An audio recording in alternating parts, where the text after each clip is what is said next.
Hey guys, Mike B. Rolling here. I want to do a quick video today on guys that think they're going to, newer guys that they think they're going to get their own authority and, keep 100% of the load. And I just wanted to kind of give an explanation of that. It sounds good, but that's not really how it works out here. When you load a load on the board, you're a broker with everybody. Every load is a broker load. You're dealing with different brokers, customers that throw their loads on the board. What you see on the board is usually the leftovers after the broker has already skimmed about 20 to 40% off the top of that load to pad his pockets, and then gives it out on the board. And you see a load that pays $240, $250 a mile, and you think, heck, that ain't too bad. I can run for that. Yeah, that's good. Well, that load was over $4 a mile. But that broker just basically, as a rule of thumb, it used to be, I think, 15% is what brokers, this way back in the day now, I believe it used to be 15% as a rule of thumb they take off the top. People are so greedy nowadays. I mean, I've seen them take 25, 30. I saw one load where they took 40% right off the top of the load because it was a customer that didn't call them very much. It was they only had a load here, a load there, and it was a high value load. So that broker just absolutely charged him through the nose to move that load. And then he peeled 40% off the top, threw it on the board at like $2.40 a mile, $2.50 a mile.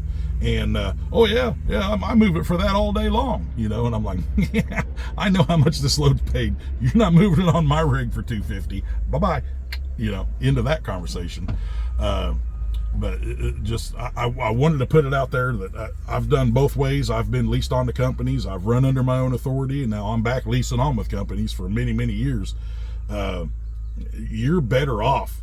Trust me, you're better off to just lease onto a good company. Myself, I like to stick with the mom and pop style companies, 100 trucks, 150 trucks, maybe less, maybe 20 or 30 trucks. Your smaller mom and pop companies, they're looking out for every single driver, and they're trying to make sure you make the best revenue you can make, because then they make the best revenue they can make.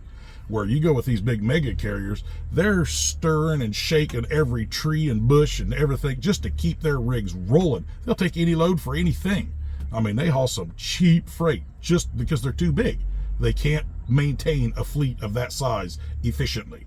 So I would highly recommend anybody new to being an owner-operator, find you a good mom and pop company, not too many trucks. I'd say cap it at maybe 200 trucks or something like that. They still know you by name. I walk in there and talk with dispatchers or the CEO of the company. I sit down at his desk and he'll ask how things are going, and hell, I might have a 20-minute conversation with the man. To me, you're dollar-wise, money-wise, absolutely, you're better off to lease on with a company, especially now in this economy.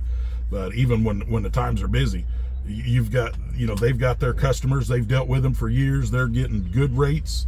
They've got their certain running area. You don't have to worry about, produce is in season, so I need to run out of, Florida and bring tomatoes and peppers out of Florida or watermelons out of Texas.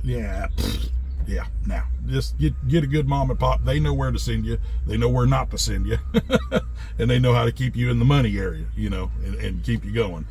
But yeah, the whole myth about I'm going to get my own authority and keep better and make better money, nope.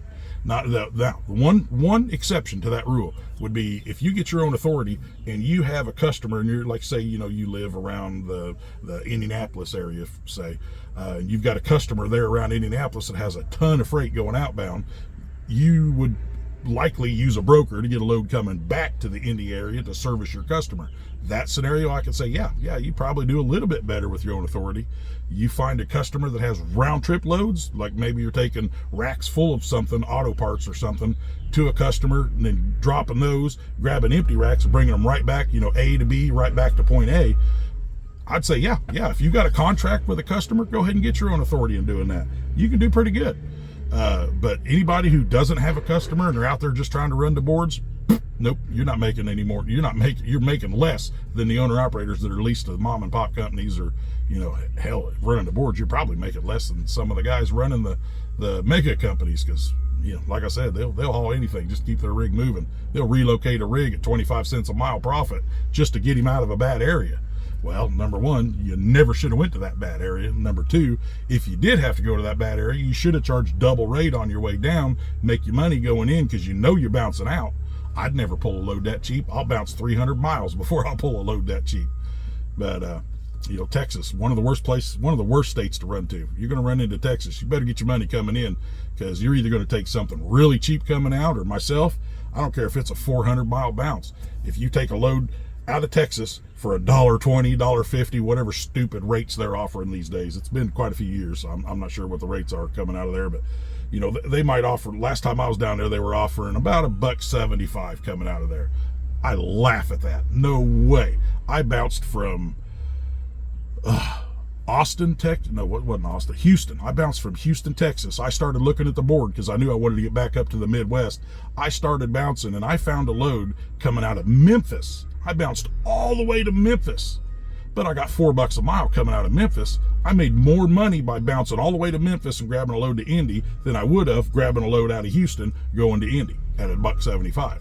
So, you know, it's at the end of the day, it's all about revenue earned and fuel spent. It just keep your costs down, keep your revenue up. You know, don't be afraid to bounce out of an area if the rates are cheap. Leave them cheap rates for the mega carriers. Let them go broke hauling that crap. Don't touch it. As an owner operator, on principle alone, don't touch those cheap loads.